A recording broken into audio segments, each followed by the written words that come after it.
Now, you're aware that a travel advisory was issued by the UK Embassy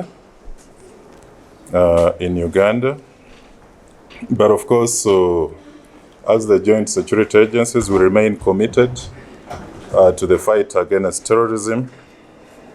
And although last week the UK Embassy in Uganda issued an alert and advisory to its citizens in Uganda and those planning to travel to Uganda, they went on to urge those citizens in Uganda to be vigilant at all times, especially in crowded areas and public places.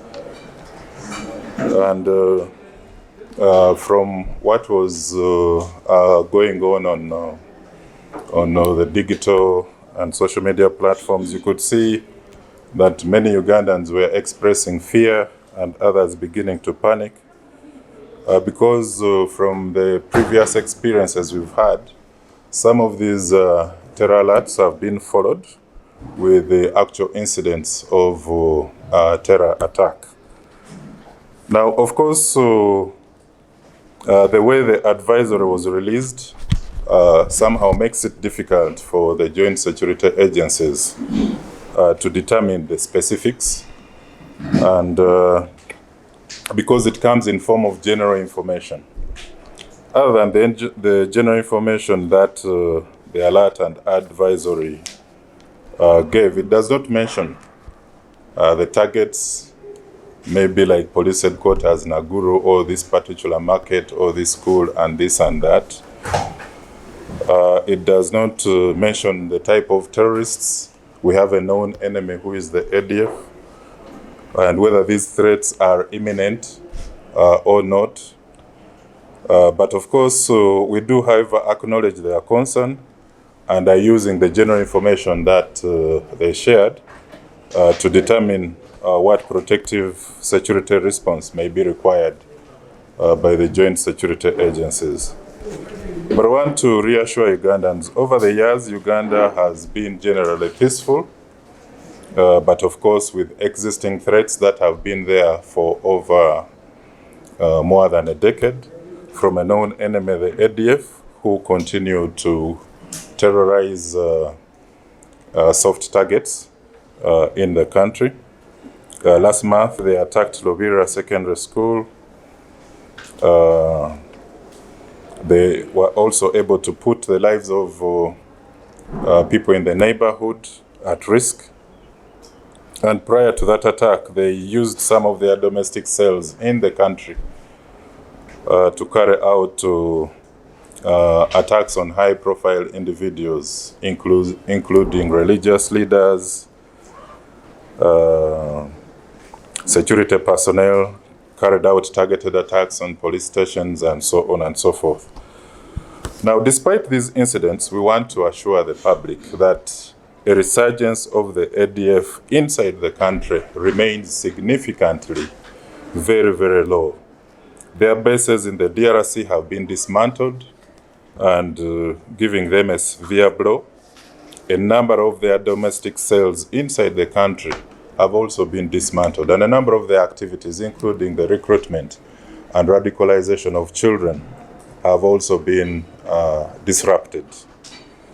A number of their collaborators and agents have always been rounded up. So as a country, we need to maintain our resolve.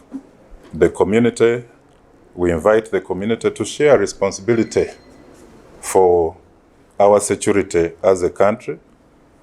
We rally the community to stand together with the joint security agencies to demonstrate that there is no space for terrorism in Uganda, and for them not to provide shelter for terrorist groups or even supply them with recruits for radicalization.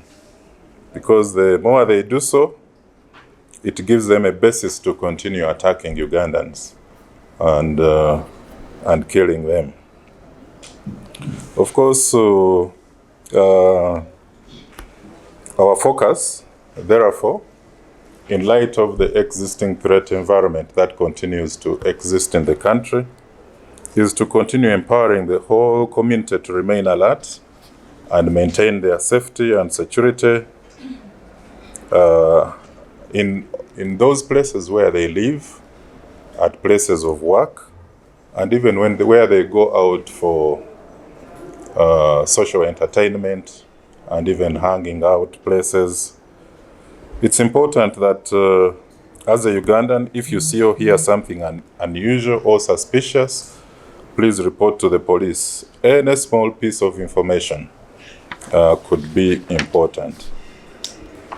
We call upon the public to be aware and watchful always of people who are using recording equipment like camera phones and other recording gadgets.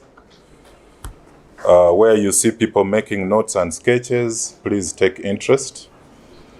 People who pay close attention to specific entry and exit points, like the way you see here at our police headquarters.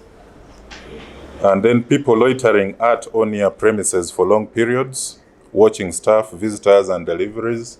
We really need to take interest in that. There are people who will come asking about buildings, the layouts, security or parking, and even those who drive at a very slow pace, trying to monitor and surveil different premises. Please take interest.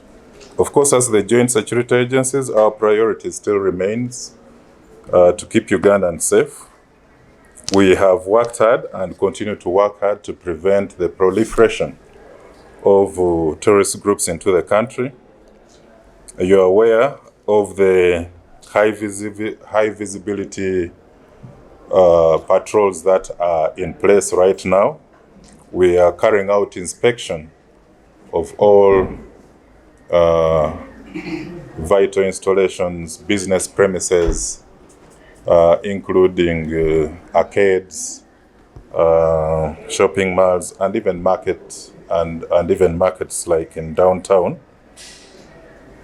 And so we're also working with partners at all levels. These include people in the transport sector, places of worship, business and school partnerships, which are currently ongoing.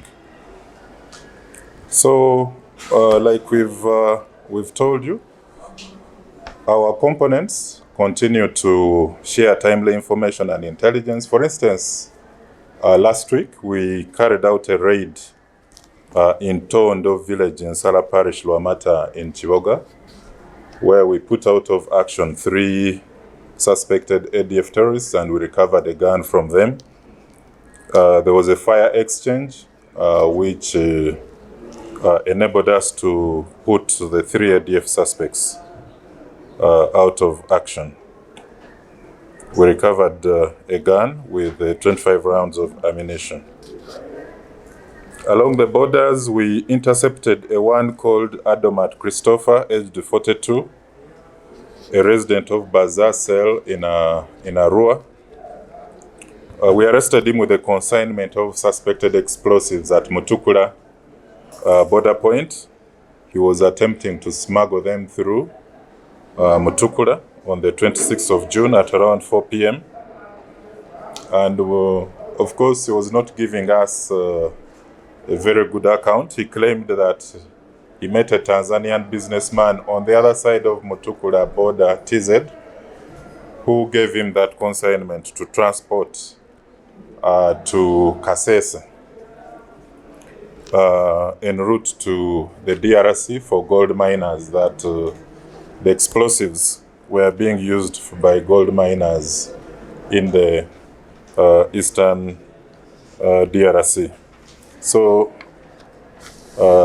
this is part of the level of vigilance that is currently taking place in the country.